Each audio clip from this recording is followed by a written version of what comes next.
Şu anda Birinci Harput Kısa Film Festivali kurucu ve yönetmeni Kerim Abanoz'la birlikteyiz. Kerim Bey merhaba, hoş geldiniz. Merhaba, hoş buldum. Ben hemen sormak istiyorum. Festival nasıl oluştu ve süreç nasıl ilerledi acaba? Festival nasıl oluştu? Aslında festival bir hayal sonucunda ortaya çıktı. Şöyle uzun bir yolculuk, araba yolculuğu, şehirler arası araba yolculuğu yapıyorduk. Orada festivalimizin diğer kurucularından Umut Bey ile Elazığ'a geliyorduk. Elazığ'da bir festival yapılabilir mi? Yani orada sinemacılar bir araya getirilebilir mi? Ulusal yarışmalar yapılabilir mi? Gibi böyle bir hayal kurduk. Sonucunda valilikteki büyüklerimiz, sayın valimiz, vali yardımcımız ve ekibi, yakın ekibi anlattığımızda hali hazırda depremle ilgili bir sorun yaşayan şehirde böyle bir etkinliğin şehrin gündemini bir nebze de olsa değiştirebileceğini, kültür sanat ile ilgili yeni bir algının oluşabileceği yönünde bir fikirle onlar da desteklediler ve sonrasında ilgili görüşmeler, Kültür Bakanlığı ile görüşmeler yapıldı ve festival normalde 2021'in başında gündeme geldi ve bizim asıl tarihimiz Mayıs sonu gibi bir tarihe ilk başta düşünmüştük. Sonrasında pandeminin etkisiyle bu tarihe, Eylül takvimine girmiş oldu. Kısaca festivalin oluşum süreci bu şekilde oldu diyebilirim. Peki projeyi geliştirme sürecinde yaşadığınız zorluklar oldu mu? Şöyle, en büyük zorluk zannediyorum ki pandemiydi. Çünkü pandemiyle ilgili ülkemizde bir belirsizlik vardı. Yani hangi dönemlerde açılma kapanma olacak, kültürel etkinlikler yapılabilecek mi, salonlarda etkinlikler yapılabilecek mi, seyahat kısıtlamaları kalkacak mı? Bunlarla ilgili çok ciddi bir soru işareti vardı.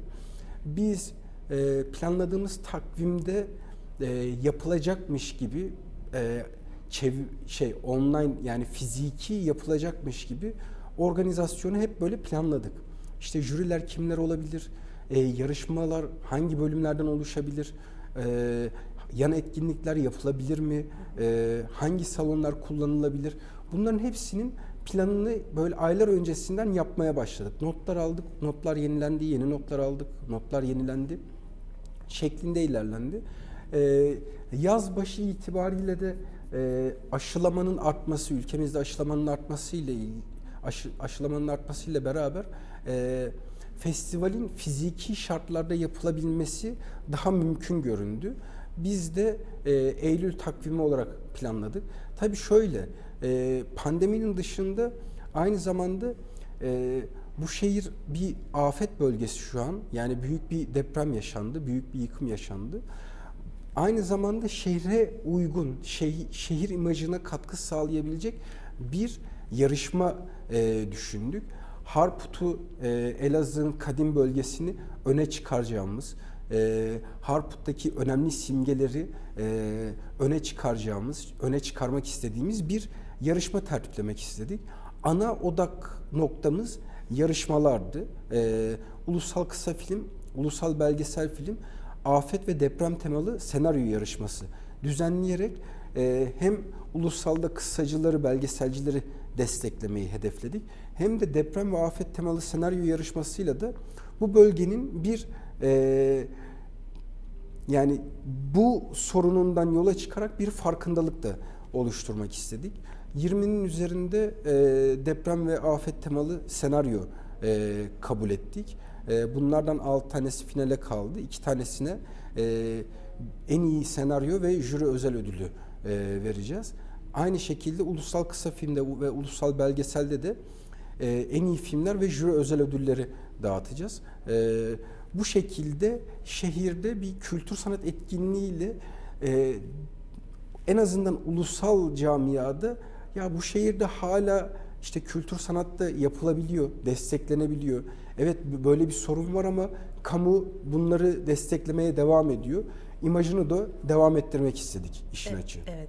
Peki jürilerden biraz bahsedebilir miyiz? Şöyle jürilerden Ulusal Kısa Film Jürisi'nde jüri başkanı Osman Sınav, aynı zamanda Ahu Pençe, Mehmet Çepiç, Raşit Çelikezer, Natali Yeres bulunmakta. 5 kişilik bir jüri.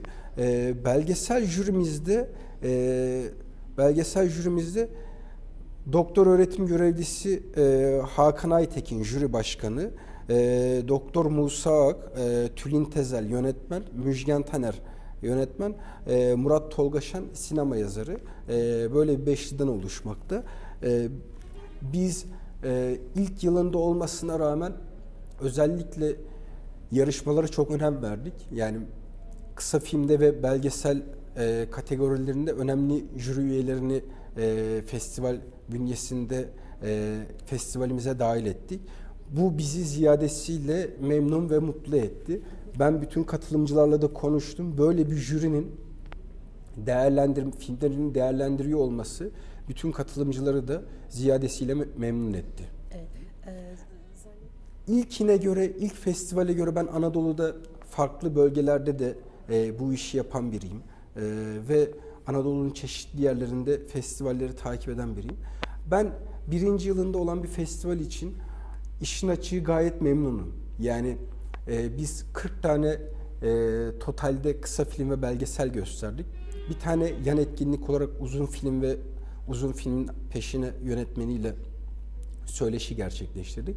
Bir tane de işte sinema ile tiyatronun kardeş sanat dalı olduğunu gösteren böyle bir oturum yaptık.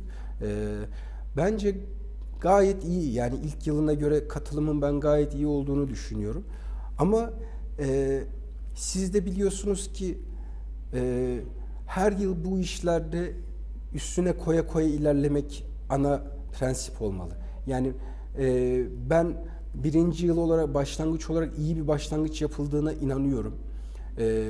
Farklı kesimlerle de konuşuyorum, farklı kesimlerle de görüşüyorum. Gayet güzel tepkiler alıyoruz.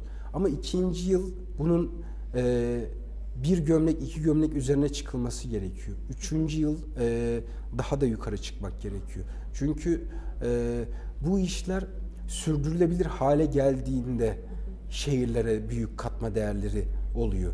Bu işler heyecanla birincisini yapıp sonra devam etmediğinde aslında o kadar da kıymetli olmuyor. Yani ben festivalcilik aşamasını ikiye ayırıyorum. Yani iki ana vizyonda değerlendiriyorum. Birincisi anlamlı bir başlangıç yapabilmek. İkincisi bu anlamlı başlangıcı devam ettirebilmek. Bunu beraber yapamadığınızda, bunu uzun yıllara yayamadığınızda ben çok da anlamlı olduğunu düşünmüyorum. Ama benim şehirden aldığım dönüşler, enerji, misafirlerimizin tutumu, bakışı gayet olumlu görünüyor. İnşallah yani, bir sonraki festivalde çok daha geniş katılımlı, çok daha kapsayıcı bir etkinlik yapmayı umut ediyorum ben de. Kerim Bey çok teşekkürler. Rica ediyorum, teşekkür ediyorum. Festival denince akla hep büyük kentler geliyor ve geçmişten bugüne baktığımızda da hep o kentlerin öne çıktığını görüyoruz. Fakat bu festivallerde büyük ölçüde kurmaca filmler öne geçiyor. Belgesel sinema ve kısa film ne yazık ki çok fazla gündem oluşturmuyor. Ancak Harput Kısa Film Festivali gibi festivaller gelecek için çok ciddi bir umut noktası. Bu yıl ilkini gerçekleştirmeye çalıştığımız bu festivalin özellikle kısa film ve belgesel film alanında ciddi bir motivasyon oluşturacağını, özellikle genç sinemayla yeni başlayan arkadaşların özellikle kısa filmleriyle, belgeselleriyle kendilerini gündeme getirebilecekleri yeni bir festivalin başlangıcı olarak gerçekten çok mutluyum. Çok da güzel bir festival yaşıyoruz. Hiç ilk defa yapılıyormuş gibi değil. Her şey çok özenle yapılmış. Çünkü inanan ve bu işi yapan çok genç, pırıl pırıl bir ekip var ve bu ekip bütün sinema deneyimlerini izleyicilerle ve bütün sinema severlerle buluşturuyor. Umarım gelecekte çok daha uyumlu bir şekilde bu festival devam edecek. Ben uzun yıllardır film festivallerini takip eden bir gazeteciyim. Daha önce Elazığ'da yapılan diğer festivalleri takip etme fırsatı bulmuştum ama bu Harput Kısa Film Festivali oldukça ciddi bir film festivali. Üniversite tarafından yapılan, jürileri özenle seçilmiş, filmler özenle seçilmiş ve burada çok ciddi bir film festivalinin ilki gerçekleşiyor. Bu gece de ödül töreni var. Heyecanla ödüllerin sahiplerini bekliyoruz. Özellikle Elazığ çok güzel bir ilimiz. Burada yapılan bu ilk festival ama açılışta film müzikleri çok hoşuma gitti. Filmlerde gerçekten çok özenli seçilmiş. Bu yıl sanki biraz pandemiden arınıp normal hayata geçiyoruz. Umarım seyircisi bol olan festivaller daha yaygın bir şekilde yapılır. Sinema çünkü bence insan hayatında çok önemli bir, yani hani yeme içme insan hayatında ne kadar önemliyse sinema da bence gerçekten önemli. Hayatımızdaki manevi boşlukları doldurmak için bu güzel filmleri sinema severlere öneriyorum. Lütfen festivallere gidin, filmlerimi izlemeye başlayın. Covid'i ancak bu şekilde aşabiliriz. Bu festivalin Harput'a çok yakıştığını düşünüyorum. Elazığ'a bir film festivalinin gelmesinin çok iyi olduğunu düşünüyorum. İlk kez yapılmasına karşın gayet profesyonel bir organizasyonla karşılaştık. Seçici kurulun seçtiği filmler gayet kaliteli, düzgün kısa filmlerdi.